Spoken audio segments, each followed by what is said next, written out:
Di atas ini ada Candi Boko. Depan ini Candi Boko.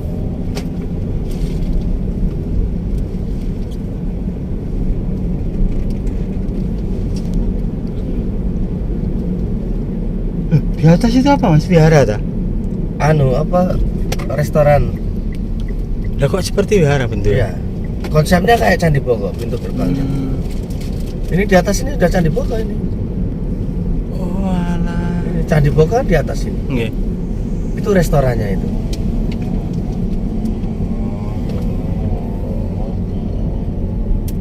Jadi yang tampak di video itu seperti jauh dari keramaian ini, ternyata enggak ya? Karena di ketinggian. Gunung Harjo, namanya Gunung Harjo. Oh, Isinya Candi Boko. Di atas ini. Coba kalau Candi Boko itu tidak di atas, mungkin sudah habis pisan ya. Wah. Dulu juga tertimbun tuh itu. Abu vulkanik itu Mas. Iya. Abu vulkan. Baik lagi loh. Wih, artefak-artefak kuno berjajar di pinggir jalan.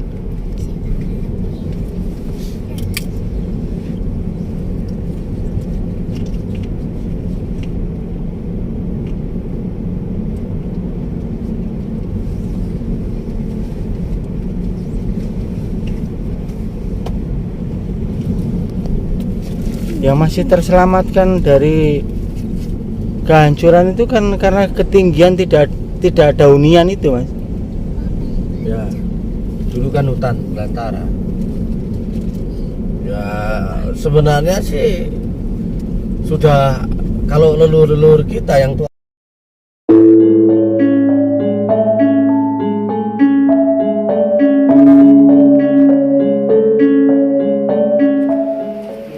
Kita lihat petanya dulu biar ada gambaran situs Keraton Ratu Bokonya. Jadi posisi kita saat ini ada di tulisan You Are Here ya.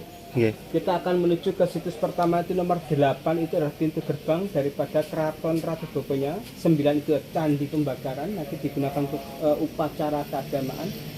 10 itu alun-alun, tempat itu berkumpulnya rakyat. 11 itu paseban atau ruang tunggu.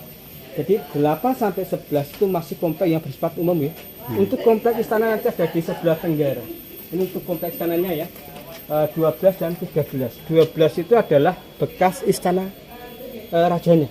Dulu di sini ada bangunan joglonya ya. Joglo besar. Kemudian di sebelah ini juga ada tempat pemujaan tapi khusus kerabat istana saja. Kalau yang 9 itu bersifat massal. Kalau ini lebih ke private keluarga istana. Kemudian ke 13 itu lebih ke komplek keputren atau keputrian ya. Nanti yang dimulai dari sini, ini adalah pemandian untuk putra, yang sebelah ini untuk putrinya.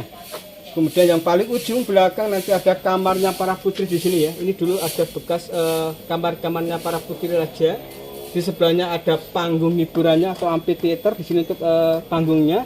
Untuk penonton ada di sini. Dulu sini ada bangunan untuk penonton ya, karena ada umpak-umpak ini. Kemudian situs terakhir adalah 14 itu adalah gua. Gua itu adalah tempat untuk semedi atau meditasi.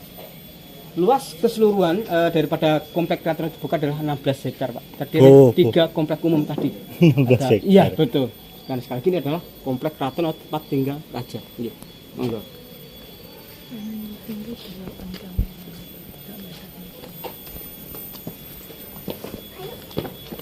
Jadi kita akan mengunjungi sebuah situs sejarah yang berupa keraton. Nanti akan beda dengan Prambanan dan Borobudur ya.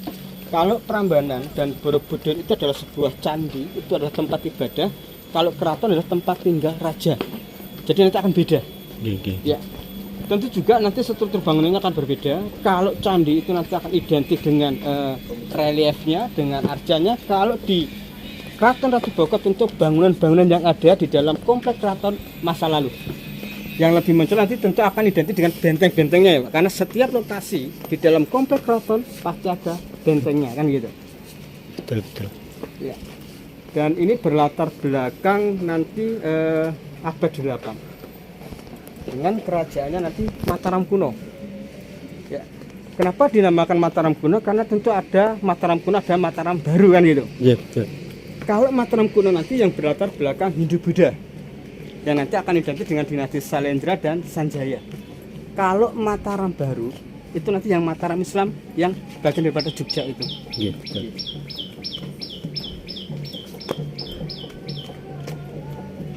Kalau penamaannya sendiri yang kenapa dinamakan Keraton Ratu Boko ya, ini berlatar belakang cerita legenda nggih. Karena Ratu Boko itu tidak ada dalam sejarah manapun. Kan sekali lagi Ratu Boko adalah sebuah tokoh yang ada dalam cerita legenda. Dan legenda adalah sebuah cerita yang dikarang untuk menceritakan asal-usul suatu tempat atau kejadian. Nanti legenda ini berkaitan dengan asal-usul Candi Prambanan yang terkenal dengan 1000 candi dalam satu malam. Karena di dalam cerita Prambanan nanti kan ada 3 tokoh utama, ada Roro Jonggrang, nanti yang dikutuk itu menjadi candi yang ke-1000, ada juga nanti Bandung Bondowoso yang berusaha membuat 1000 candi dalam satu malam. Ratu Boko dalam legenda ini dikisahkan sebagai ayah daripada Roro Jonggrang gitu.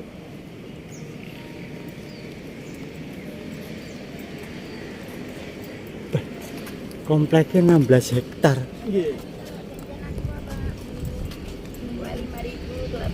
Yang bulan 15 nanti kalau ikan itu.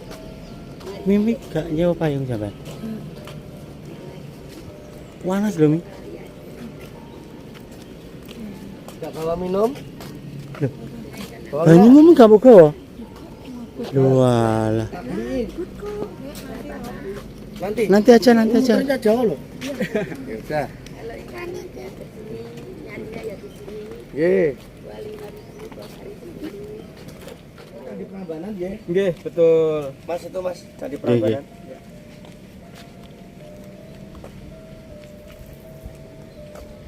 Candi Plaosan, nanti di selatannya ada Candi Sojiwan, sebelah baratnya ada Candi Kalasan, utara Kalasan ada Candi Kedulan. Nanti juga di sebelah tenggara Keraton Ratu Boko ini ada Candi Ijo, selatannya ada Candi Banyunibo, sebelah timurnya ada Candi Barong, Dawang Sari, Miri. Jadi ini komplek keraton yang akan dikelilingi oleh tempat-tempat ibadah itu Pak. Karena sekali lagi candi adalah tempat untuk ibadah gitu. Kalau Prambanan tentu itu Hindu, kalau Kalasan itu sudah Buddha gitu. Jadi memang kebetulan di Prambanan ini dua-duanya ada. Jadi baik itu yang candi bercorak Hindu maupun Buddha gitu. Jadi lebih kompleks di Prambanan ini.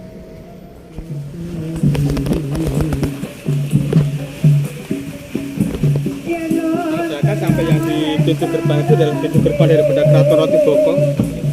Jadi nanti minimal sampai sana Ibu. Jadi biar foto barangnya begitu. Dan nanti bisa nunggu di situ atau di bawah pohon munggus juga nyaman.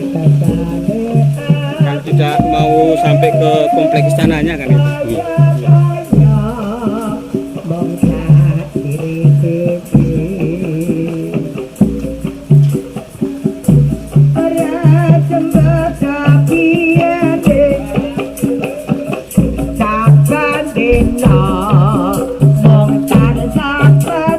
Sebenarnya ini basicnya serandul Pak sebenarnya. Basic keseniannya serandul. Mungkin kalau di Jawa di Kediri ada serandul, masih ada. Kurang tahu. Kurang tahu. Karena ceritanya nanti Jawa Timuran Pak untuk tokoh-tokoh serandul itu. Yang nanti kisahnya itu di Warok-Warok itu. Oh, yang itu. Warok Suromunggolo itu. Iya. Temanya itu.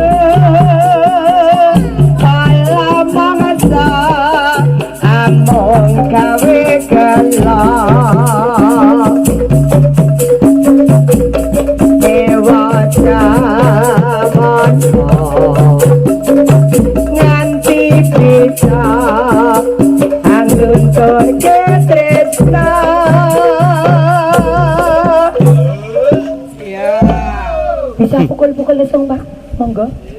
Dari mana? Masya Allah. Satu keluarga Pak. Monggo ngai badhe pukul lesung, saged. Menapa badhe nyekah arep ya Mbak? Terima kasih Bu. Monggo nggih matur suwun. Ditambah namren-namren Tewa datawalaran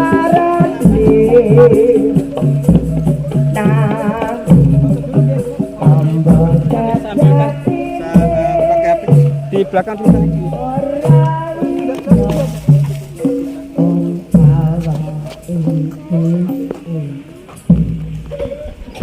Pakai HP-nya. Yang asli yang kasar Pak, yang batu Iya. kasar itu yang batu, Batu asli putih. yang betul, semua batu putih. Jadi kenapa dilarang menginjak batu asli? Yang batu asli yang ini ya? Ini yang batu asli. Ini yang sudah 1200 tahun yang lalu. 1200 Iya, tahun karena ya. sekali lagi ini berlatar belakang abad 8, sekarang Iya. abad 20. Kenapa dilarang menginjak batu asli? Karena batu asli ini digunakan untuk zaman batu baru. Ini batu baru atau batu tambahan nih. Ketika batu baru atau batu tambahan mengikuti batu lama. Ini mengikuti. Nah, tadi kenapa dilarang menginjak? Kalau diinjak tentu akan berubah ketinggian. Karena ini masih proses penelitian kan itu. Iya. Masih diobservasi untuk jalan ini. Kemudian untuk bentengnya ini bekas benteng yang asli ini ya.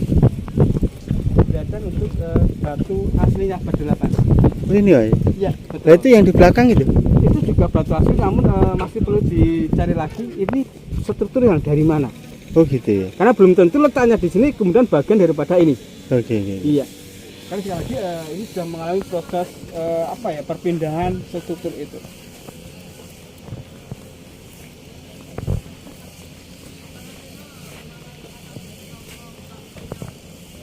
Karena itu kan bangunan bentuk-bentuk rekonstruksi awal, jadi mungkin nanti juga ada revisi untuk struktur itu ya. Gitu. Karena mungkin secara analisis itu meragukan, karena pertama kalau seharusnya itu kan fungsinya talut Pak. Kalau Iya, talut iya. itu tidak setegak itu harusnya. Lebih miring ya. Betul, karena kalau fungsi talut Iya. bukan benteng ya, Iya. lebih cenderung itu fungsinya adalah talut, penahan tanah. Dan tangga ini harusnya juga lebih lebar lagi, selebar yang di jalan. Kenapa ini terjadi? Karena ini rekonstruksi awal. Di saat membuat rekonstruksi ini belum menemukan yang struktur asli itu. Kedepan tentu akan dibuat sama dengan yang jalan utamanya. Iya, iya. Jadi ini lebih lebar lagi ya seharusnya.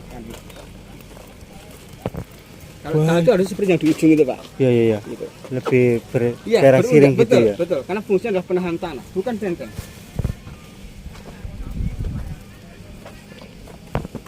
Berarti bisa jadi ini susunan ulang ini ya, yang Ya, ini kan rekonstruksi awal. Jadi di saat membuat ini belum tahu kalau ada jalan itu, Pak. iya, iya. Itu yang penemuan akhir. Sekarang masih terus akan digali ya. Ya, akhirnya juga foto handphone, foto keluarga, foto jadi. Foto keluarga. Ayo, nih. Mau foto di belakang saja ya. Di depannya dia. Sama itu. Luar biasa ya, Lur. Dan ini juga ada pintu kayunya ya, tidak terbuka seperti dari bekas pintu kayunya. Untuk Oh, ini ya? kan gitu. Kemudian nanti untuk menunjukkan ini batu tambahan yang dikasih lubang ini untuk menunjukkan kalau ini batu tambahan atau batu baru. Ini baru itu berubah. Kayak dijaga ini ada batu aslinya. Iya. Karena sekali lagi tidak mungkin akan merekonstruksi itu menggunakan batu asli semua itu tidak mungkin.